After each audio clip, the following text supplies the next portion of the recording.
The Bike Church has been functioning in Santa Cruz since 1997. Bike Church is a tool co-op. We have the tools and a lot of cheap parts and volunteer mechanics. See how that screw is busted in there? First we need to get it to go through here. To help people fix their bikes or build bikes for cheap and learn how to do it for themselves. And to make them feel empowered and not be scared of it. It's exciting to me to have like a older woman that reminds me of my mom. It seems like some middle class woman to come in and taking stuff apart with the big heavy tools. Like, this tool is great, and like, wow. I got especially dirty today. All right, try that. I'm on the bike all the time, so I'd rather be the person who's responsible for it. That's much easier. Yeah. Plus, I'm out of cash. When I'm on my bike, I wave to people and I just see things happening. I'm going slower, I'm exercising. I'm just sort of like more connected to my day. It's really cool to see a spot where people are just working together and really trying to benefit the community and not benefit their pockets, And everybody's enjoying that sense of freedom that they get from getting back on their bicycle. Attention, 50, 24, 35.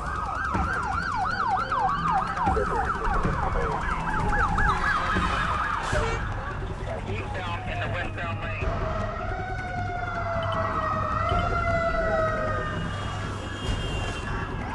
The cops chased him at full speed down the street before he finally blew out a tire. Police car crashed into him, took the guy into custody, and we actually have shots of the guy going down Market Street at full speed with the cops chasing him. Wow. Sweet. Okay, yeah, we'll take it. Basically, a news stringer is somebody that goes out, finds news on their own, films it, does the interviews, gets the information, and then offers it to a television station or a newspaper for them to buy news. So we're out right now looking for news. Or maybe the news will find us. Uh-oh, here come the cops. This is the Metreon and the surrounding intersection. We have a real crowd control problem besides blocking off motorized traffic. All right, we got something really going down right now.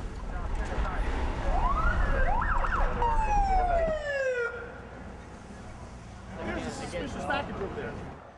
Everybody that does this sort of thing, it happens to them. But you can become an adrenaline junkie. You live for that excitement. There's a box over there that they think is a bomb.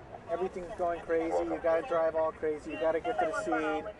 The guns are out. The house is on fire. The shit's falling apart. My job is just to go out and show people what's going on. I'm basically everybody's eyes and ears. Bring it in. Oh, you got a truck in the city? The dump's good, right? Yeah, I checked it. It's done. Chris Orban, what is up? Hey, 3 people just got stabbed at a Mountain Mike's in Concord. Okay. Sounds like they're pretty serious. We're heading out there right now. Hi, Jamie. Hey, I'm going to a double shooting in Hayward. NBC, this is Tom. Hey, Tom, it's Chris Orban. Hey, Chris, what's up?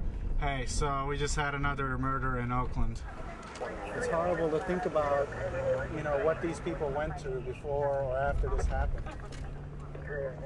That's what really gets to you sometimes.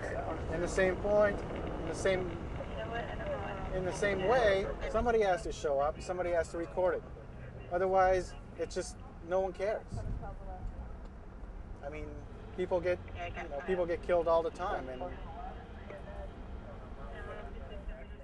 I don't know. I mean, it's the worst thing I can think of, that nobody would care.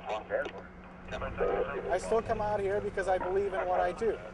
I find news, I cover the news, and I tell people about what's going on.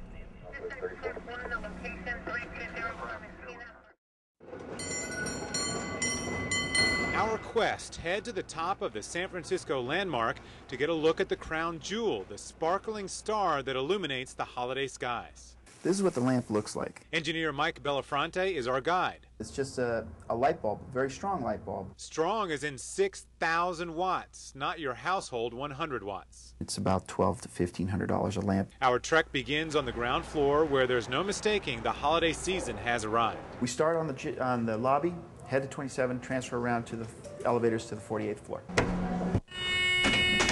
So now our next one, 27 to 48. So now we're done with elevators. Done with elevators. It's all stairs from this point on. This is the spire section. 96 lights shine inside from dusk to 1 in the morning, illuminating the spire year-round. When the lights come on, they shine onto the inside portion of this angle, and it shines back and reflects onto this, and this is what we see from the outside. And now the hard part. We got 212 feet worth of stairs, and they're steep. Up we go. Narrow stairwells twist and turn up the spire until we get to the last 20 feet, where we have to climb a ladder. Well, we made it. This spot right here, 853 feet above the streets of San Francisco. And I guess right now you could say we're part of a pretty exclusive crowd. Only 500 people have been up here since the building was built in 1969. There's 2 carousels inside that spin opposite ways to give it that twinkling effect. The owners of the building installed the crown jewel in 1996. The tallest building in San Francisco, shining the light around the rest of the bay. The top of the spire is cramped. 3 is definitely a crowd. But the views from atop the tallest building in San Francisco need no description. Literally, there's no way to get higher in San Francisco than where we are. I don't think so. There is one, but it's the Sutro Tower, and nobody can go up there unless they're working on it. So be satisfied with the views from here. So, given that we're in the holiday season, I say we turn on the crown jewel. How about right now? Let's do the countdown. 3, 2, 1, turn it on. How about that? That's pretty good for live TV. I've been in love with this building for at least 15 years. It tells us where we have come from as a society. I remember standing out there and looking at this building on one evening, and I just thought it was the most beautiful thing that I had seen. History is a collective identity. When we forget about history individually or we disregard it, what we do is we take away from the past that future generations can share. The conservation effort to save the threatened chapel began in May 2007. It addressed 5 major areas of concern, including seismic strengthening of the building, conservation of its elaborate stone facade, masonry work on the exterior walls, restoration of the interior walls, and redesign of the surrounding landscape. We had no idea that the back walls were in the kind of condition that they are in. We just didn't know what to anticipate. And to find the beautiful stone, the beautiful craftsmanship and workmanship in the nave walls, and then to find the terrible condition of the back walls, a 5 by 5 by 19-inch section just collapsed right there. We ended up having to reconstruct a portion of those walls. What would have happened if they had had a large earthquake here, it's hard to really guess, although I think they very likely could have lost those 2 walls. While the stonework presented unexpected challenges to the conservation project, the interior walls of the chapel provided the project with some of its most exciting moments and some of its most significant discoveries. We didn't have any kind of expectation about what we were going to find. And it was actually on one of Tony Crosby's visits here that they were cutting out a section up in the choir loft, and he noticed that there was a pattern, a frieze pattern up there. Well, when they had cut into the wall, and I just happened to be up on top of the scaffolding one day looking at where they had cut into the walls, I said, there's some earlier decorations up there, which we did not expect to find. The team discovered 4 distinct decorative schemes from different time periods in the chapel's history. The first was a black band along the top of the chapel walls. The second, a painted dado, or wainscot, along the bottom of the walls. And the third, a pattern of faux stone surrounding the original windows.